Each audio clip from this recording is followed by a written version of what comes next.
Hi guys, manihapon ta guys. Walang ibang ulam. Kaya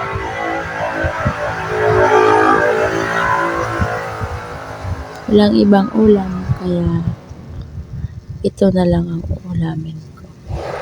Lumpia at pritong karneng baboy. Yan. Sabi kasi ng princess, kumain ka na kasi para matulog ka na mamaya. Huwag ka nang pili-pili ng ulam. Sabi niya sa akin ng gano'n. Kaya ginawa ko, kumain na lang ako. Kakatapos ko lang kumain ng salad dyan. Tapos sabi ko, parang gusto kumain ng kanin. Kaya ginawa ko, kumain ako ng kanin. Tapos na lang ulam. Ngayon, karne-karne muna tayo ngayon. After ng karne-karne, gulay-gulay naman tsaka isda.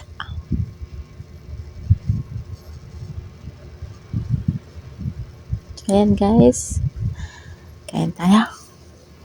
Manihapon tayo guys. Sobrang sarap ng pritong baboy, karneng baboy, tas itong lumpia. Tira yan kagabi. Sprinito yan ulit para hindi mapanis. So, diba? Sayang naman kasi kung itapon. Di pa naman panis. Ayan guys, kain na tayo. So, masarap.